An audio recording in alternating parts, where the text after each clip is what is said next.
البرنامج أو الحلقة أدعو المشاهدين لأن نقرأ الفاتحة على روح الرئيس الشهيد صدام حسين. نحن هنا بسم الله الرحمن الرحيم. الفاتحة على أحد.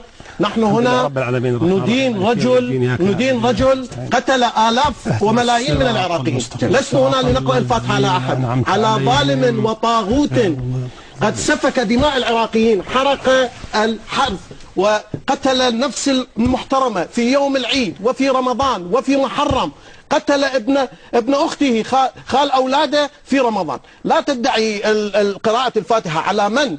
على رجل لم يعرف مفهوم إلا العنف والقتل. أنا هنا لا لأناقش أحد أستاذ فيصل، أنا هنا لكي أكلم هؤلاء الذين بعثوا لك الرسائل. فضل. أنا هنا لأوضح الصورة للشعب العربي والأمة الإسلامية. جميل. أن يفهموا من هو صدام حسين.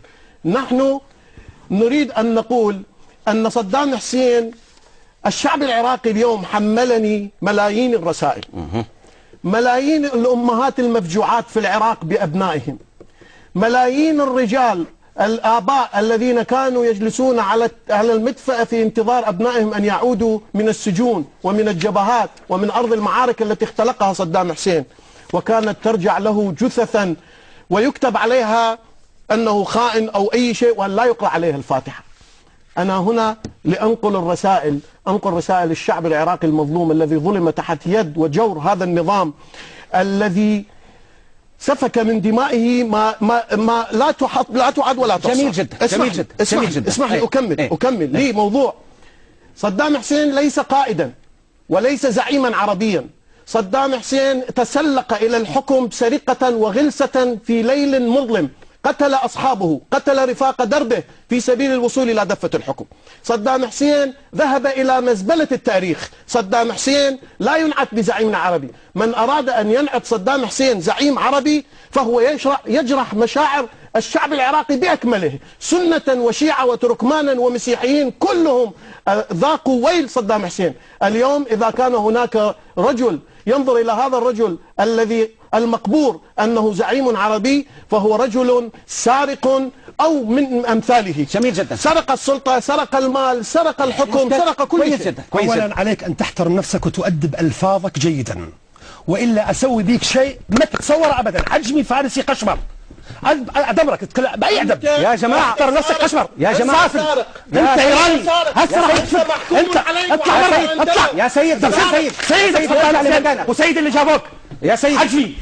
هذه وثائقك. انت مواطن ايراني يا سيدي. انت عجمي. انت اظهروا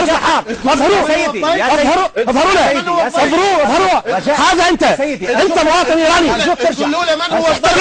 سيدك صدام حسين. تفضل سيد امثالك قاتلكم. انت اتشرف.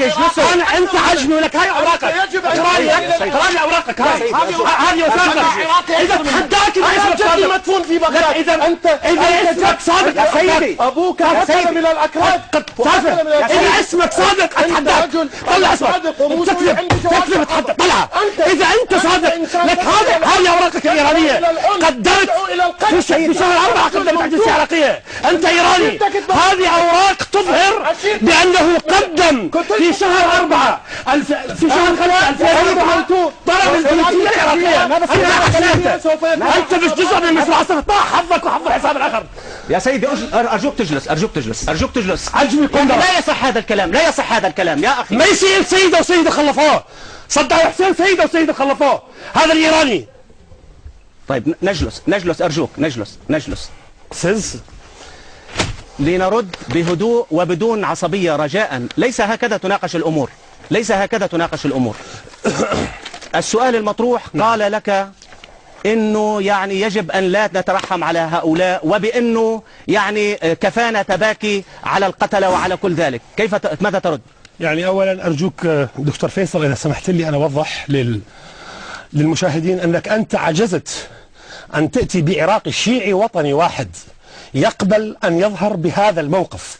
سابقا جبتني ضيف هنا، جبتني مع كريم شهبوري الذي يلقب نفسه الآن موفق الرباعي وأشرف على إعدام صدام حسين، واليوم جئتني مع هذا الإيراني وهذه الأوراق. أرجوك أن توضحها أنت للعراقيين. ليس هذه صادرة من وزارة الداخلية. طلب هذا الشخص اللي اسمه